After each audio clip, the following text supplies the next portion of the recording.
जी तो गाइस कितना हूँ ठीक ठाक हो। ये जो खिलाड़ा आप लोग को बड़ा नजर आ रहा है ना, टेंशन न लो, हमारे साथ ऐसा होता ही रहता है। ये जो खिलाड़ा पड़ा हुआ है ना, ये हमें जी मालूम का उन्होंने निकाल दिया घर से और उन्होंने कहा कि कोई और घर लो जाके। ये जो मेरे पुराने लोग हैं जो मेरे पास पड़े हुए थे और मैं सोच रही थी कि आप लोग को बता दो, बड़ी देर से वेट करी थी कि मैं आप लोग को सारी स्टोरी सुनाऊँ ना। ये जो बाबा जी का मकान था, 7 महीने हम लोग यहाँ पे रहे हैं। बाबा जी ने सर खा लिया जी, घर खाली करो, घर खाली करो, घर खाली करो, घर खाली करो। भी हमारी पता है क्या आदत है, सीरियस बात बताऊँ तो हमें चापलूसियाँ करने नहीं आती, किसी के नीचे लगना नहीं आता। और मतलब मैंने को यही कॉन्सेप्ट है हमेशा से कि हमने घर के साथ साथ जो है ना, जो हमने घर इनको रहने के लिए दिया है, इस घर के साथ साथ हमने जो इसके अंदर इंसान बस रहे हैं ना, हमने इसको भी खरीद लिया है। तो इनको जैसे मर्जी डिस्टर्ब करो, जो मर्जी आओ जाओ। अगर आप मेरे व्लॉग्स देख रहे हैं तो उसमें आपको समझ आएगी कि बाबे ने हमें 2 कमरे दिए थे, आगे सिर्फ बरामदा था और जो बैठक थी ना उसने उधर गत्ता लगा दिया। और अगली बात सुनो जी, आगे जी एक गिराज था, वहाँ पे बाबा जी लाके ना अपनी गड्डी खिलार देते थे। मतलब कि बाबा जी की पूरी कोशिश थी, पूरी ट्राइयाँ मारा था बाबा जी की इनका दम घुट जाए और ये जो है ना वो सिसक के अंदर ही मर जाए। जाहिर सी बात है, हमारी एक बच्ची भी थी तो वो अंदर बहुत सफिकेशन हो रही थी और दम भी घुटता था, लेकिन बाबा जी को जरा तरस नहीं। बाबा जी कोई वडेरी उम्र का भी बाबा नहीं था, हट्टा कट्टा सही नौजवान बाबा था। और बाबा इसलिए कहते शायद उसने दाढ़ी रखी हुई थी उससे जी। हमारा वैड जो है ना वो पड़ा तो नहीं थे, बस हमने इसको बोला था कि हम लोग ना सही सामान वगैरह शिफ्ट कर रहे थे और सुबह हम थोड़ा लेट उठे तो इसने आगे दरवाज़ा जोर जोर से खड़काना शुरू कर दिया। हमने बाबे को इतने बोला, बाबा क्या हो गया, सुबह सुबह कितने जोर जोर से दरवाजा खड़का रहे हो। तो बाबे ने जी दिल पे ले ली कि इन्होंने मैंने गल कही तो कही। एक दिन गाइस सुनो सुनो सुनो सुनो, एक दिन गाइस क्या हुआ कि सोने पे सुहागा हो गया, बाबे की बुढ़ी भी आ गई। बाबे की बुढ़ी आकर रोला पाने लग पी, हाय तू सीढ़ियाँ ने साफ की थी। मैं क्या सीढ़ियाँ साफ करनी तो मेरी बनती नहीं, सेकंड पोर्शन वालों की बनती है। मैं इवन के कपड़े भी धोती हूँ ना आंटी जी, सुनने में इवन कपड़े भी धोती हूँ ना तो मैं नीचे डालती हूँ, मैं ऊपर नहीं जाती। मतलब कि सीढ़ियाँ साफ करनी मेरी नहीं बनती, आप सेकंड पोर्शन वालों को जाके बोले, क्योंकि उनका आना जाना है डेली। वो भी नीचे उतरते हैं, बाहर जाते हैं, फिर बाहर से आते हैं, फिर ऊपर जाते हैं। और मैं जो है ना वो मेरा गिलास साफ करना बनता है वो मैं करूँगी, सीढ़ियाँ साफ करनी मेरी नहीं बनती। तो आप बड़ाई मेहरबानी ऊपर जाके। वो कहती जी तू मैनू इन्नी गल गई तो गई क्यों, वो उत्थे भी लड़ाई हो गई। गाइस सुनो, एक और गल उधर भी लड़ाई हुई, वो बात मैं बताना तो नहीं चाहती थी लेकिन उस पर लड़ाई हुई ना। बाबा जी जौन सा था ना, अब बहुत ही कैसे बताऊँ यार। अच्छा क्या हुआ कि बाबा की ना गेट पे कोई लिख के चला गया कि ये चोरी का मकान है, बाबा चोर है। वो बाबा ने उधर भी रोला पा दिया कि तुम लोगों ने लिखा, भाई हम ऐसी चीप हरकतें नहीं करते ना, हमने वो चीज़ लिखी थी ना, हम ऐसे हैं कि किसी को इस तरह डिग्रेड करे, वो भी उसके गेट पे लिख के। क्योंकि जी आपकी आदत है कभी भी किसी बात करनी है तो फेस टू फेस करनी है, आंखों में आंखें डाल के करनी है, क्योंकि डर नहीं है भाई, झूठ नहीं बोलना चाहिए। और बाबा जी की ना आदत बड़ी अजीब किस्म की थी।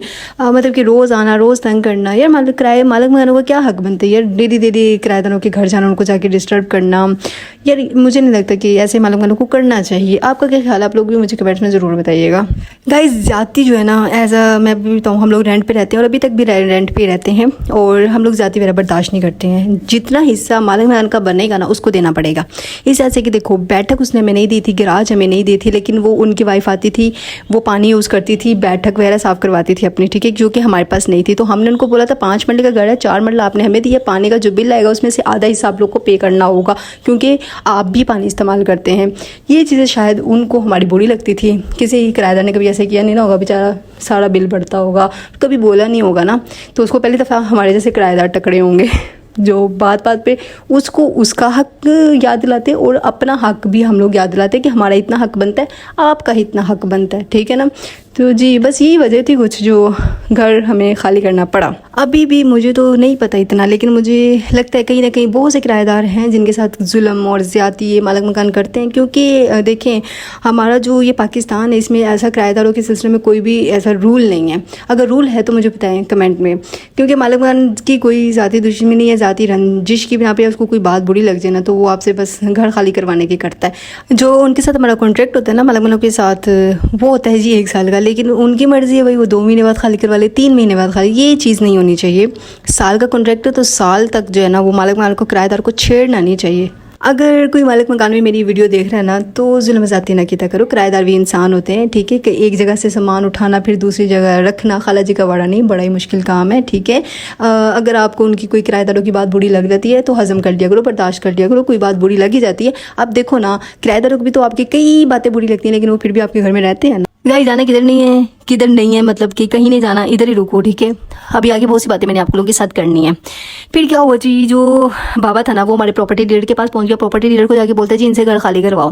प्रॉपर्टी डीलर लालची होते हैं। मैं ये बात तमाम प्रॉपर्टी डीलर्स को नहीं सुना रही, क्योंकि 5 उंगलियां बराबर नहीं होती, सिर्फ उन प्रॉपर्टी डीलर्स को सुना रही हूँ जो लालच में आते हैं और किराएदारों का जीना हराम कर देते हैं। अब प्रॉपर्टी डीलर जो था ना वो ऐसा बंदा भी नहीं था कि उसको जानते नहीं थे, वाकिफ था। मेरे हस्बैंड जो है ना उसको भाई बुलाते थे और उसकी हर बात पे यकीन करते थे, लेकिन हमें क्या पता अंदर किसी के क्या चल रहा है, पैसा दे के तो वही इंसान फिसल ही जाता है। तो प्रॉपर्टी डीलर ने मेरे हस्बैंड को बुलाया, मेरे हस्बैंड को बुला के कहा कि भाई आपको ये मकान खाली कर दें, बाबे को ये मकान चाहिए। घर तो उन्हीं का था, खाली तो हमने करना था क्योंकि हम रहे किराएदार। हमने प्रॉपर्टी डीलर बोला आप ये घर खाली कर दो, मेरा फर्स्ट पोर्शन खाली पड़ा हुआ है, बिल्कुल आप देख लो, आपको पसंद आता है तो आप रह लो। बाबे ने हमारा जीना इतना हराम कर दिया था कि हम तो उसके घर में एक सेकंड भी रहना जो है ना, हम वो अपनी तौहीन समझते थे। हमने उसका पोर्शन देखा, उसका पोर्शन कोई देखने काबिल नहीं था।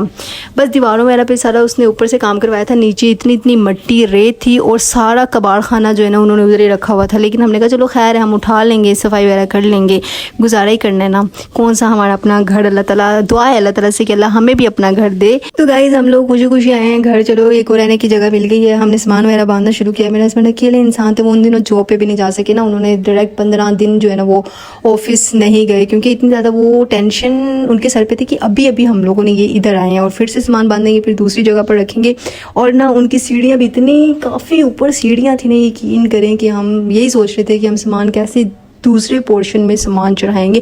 और सामान भी कोई थोड़ा नहीं है, सामान मेरा बहुत ज़्यादा सामान है और हम बस परेशानी में थे। लेकिन हमने कहा चलो खैर है, कोई नहीं है, खुद ही करना है सब कुछ, ठीक है। ज़िंदगी ऐसी जीनी पड़नी, ज़िंदगी में नशीब व फराज आते रहते हैं। हम लोग रात में बैठे, हमने डिस्कशन वगैरह की है, थोड़ा एक दूसरे को हौसला दिया है, आप इसमें बात शायद करिए। और जी हम लोग साथ साथ जो है ना वो सामान वगैरह पैक करना शुरू हो गए हैं। और कहानी अभी ख़त्म नहीं हुई, कहानी अभी शुरू हुई है। प्रॉपर्टी डीलर ने हमारे साथ क्या किया, ज़्यादा ये लोग इस तरह भी करते हैं। देखो ना, एक बंदा एक जगह से सामान उठा के दूसरे पोर्शन पे आया और आप जब पहले उसको दिलासे देते नहीं ठीक है तुम हमारे भाई हो, ऐसे तुम रहो, कोई मसला नहीं। लेकिन जब आप वो आपके पास आ जाता है, अपना सामान वगैरह आपके पोर्शन में रख देता है, तब आप उसको ऐसी ऐसी कहानियाँ सुनाते हो कि उसके चारों तबक रोशन कर देते हो। हैं ये लोगों की प्रॉपर्टी डीलर्स की चालें हैं। हम तो प्रॉपर्टी डीलर्स को, मतलब कि मैं सभी को नहीं कह रही, जो हमें प्रॉपर्टी डीलर टकरा जिसको हम जानते थे, ठीक है, उस प्रॉपर्टी डीलर की बात कर रही हूँ। अब ये प्रॉपर्टी डीलर जिसका हमने घर लेना था तो जाहिर सी बात है लालची था, हमने इसको घर का एडवांस पकड़ाया है और उसके बाद किराया इसके साथ तय किया है और उसको बताया कि हम इतने 1-2 दिन तक जो है ना वो आ जाएंगे। परेशानी हमें इसलिए थी, सीढ़ियाँ बहुत बड़ी, सीढ़ियाँ बहुत लंबी थी और सामान उठाना थोड़ा सा मुश्किल था, रखना भी थोड़ा सा मुश्किल था। लेकिन उसने बोला नहीं। प्रॉपर्टी डीलर के साथ पता क्या कहता है, वो था 2 कमरे थे, उसके आगे हॉल था और साथ एक बैठक थी। उसने बोला जब बैठक खाली हो जाएगी ना तब आप लोग को मिलेगी। और साथ आगे कबाड़ का पता नहीं क्या लकड़ियाँ शकड़ियाँ पड़ी हुई थी और उसने बोला कि नहीं लकड़ियाँ उठाई जाएंगी, मैंने बंदे लगवाने हैं तो इन्होंने ये उठा देनी है, बस आप आने की तैयारियाँ करो। हमने चलो जो उसकी बातों में आ गए, हमें नहीं पता उसके माइंड में क्या गेम चल रही थी, वो मैं आपको ना नेक्स्ट वीडियो में बताऊंगी। लेकिन उससे पहले मैं कुछ लाइनें आप लोगों के साथ इरशाद फरमाने वाली हूँ, आप लोग उससे ज़रा गौर से सुन के जाइएगा। आज की इस वीडियो में मैं बात करूंगी किराएदारों की। किराएदार कौन है? किराएदार वो लोग होते हैं जिनके अपने घर नहीं होते हैं और हम लोग भी हैं जी किराएदार। किराएदारों को ना थोड़ा सा और एक्सप्लेन करते हैं क्योंकि मैं भी हूँ जी किराएदार। किराएदार वो होते हैं, फॉर एग्जाम्पल अगर किसी घर का किराया 20,000 है तो आपको 20,000 उस घर का किराया देना पड़ेगा, साथ ही साथ 20,000 एडवांस, मतलब कि टोटल 40,000 देना पड़ेगा मालिक मकान को और इसके साथ साथ 10,000 देना पड़ेगा जी प्रॉपर्टी डीलर के मुंह में। अब जी आपको बताते चलते हैं जी कि प्रॉपर्टी डीलर कौन सी बला का नाम है। प्रॉपर्टी डीलर एक ऐसी बला है जो आपको चमड़ जाए ना तो फिर आपको कंगला करके ही छोड़ती है। प्रॉपर्टी डीलर जो है ना वो दोनों साइडों से खाता है आधी कमीशन, मतलब कि मेरे ख्याल में प्रॉपर्टी डीलर को एक साइड से कमीशन खानी चाहिए, अगली साइड से भी, मतलब किराएदार की साइड से भी कमीशन खानी चाहिए, लेकिन इतनी नहीं खानी चाहिए कि किराएदार की जेब भी खाली कर दे। और प्रॉपर्टी डीलर के पास ना बहुत सारी पावर्स होती हैं। इन पावर्स में से एक पावर ये है कि वो जब चाहे किराएदार को घर से निकलवा भी सकता है और जब चाहे किराएदार को घर में रखवा भी सकता है। घर का जो स्टाम्प होता है ना उसके पैसे भी किराएदार को ही पे करने पड़ते हैं, लेकिन फिर भी किराएदार को आए दिन जलील किया जाता है। आज सामान उठाते उठाते जी शाम हो गई, फिर रात पै गई, सामान खत्म ही नहीं हो रहा है। इतना ज़्यादा सामान में हस्बैंड अकेले बेचारे लगे हुए हैं, एक वो लोडर रिक्शे वाला है वो भी साथ थोड़ी बहुत हेल्प करवा रहा है और हम लोग जिस सामान उठा के थक गए। कुछ चीज़ें मेरी काफ़ी ज़्यादा चीज़ें टूट गई। पहले क्या होता था, मेरे हाथ से कोई ग्लास वगैरह भी गिरता था तो मेरी दादी इतना डोला डालती थी, इतना शोर मचाती थी कि तेरे हाथ टूटे हैं, ये है वो है। लेकिन देखो ना आज उनकी चीज़ें टूट रही हैं लेकिन उनकी आवाज़ कहीं से नहीं आ रही। तब जब मेरे हाथ से कोई चीज़ गिरती थी ना तो दादी की आवाज़ आती थी और मुझे दिल में कोई इस तरह की, मतलब कि खौफ नहीं होता था और मैं डरती भी नहीं थी और ना होता था कि दादी को चलो दुख हुआ है, खैर है। लेकिन अब देखो ना अब वो नहीं रही है, लेकिन जब उनकी चीज़ें टूटती हैं ना तो दिल में ना अजीब सी तकलीफ़ होती है, दुख होता है कि उनकी चीज़ें टूट रही हैं, बस ये चीज़ होती है। लेकिन एक बात याद रखो गाइस, ये दुनिया बहुत जालिम है। आपको अपने लिए खुद ही स्टैंड लेना पड़ेगा, अपने लिए खुद बोलना पड़ेगा और अपने सारे काम भी खुद ही करने पड़ेंगे, ठीक है। ये दुनिया से इंसान ना लड़ के जीत सकता है, इसके नीचे लग के, अगर इसके नीचे लग जाओगे ना दुनिया वालों के तो जलील हो जाओगे। इसलिए दुनिया की आंखों में आंखें डाल के डट के अपने हालात का, चाहे वो अच्छे हालात है चाहे बुरे हालात है, उनका मुकाबला करोगे तभी आप लाइफ में जीतोगे, लाइफ में खुश रहोगे।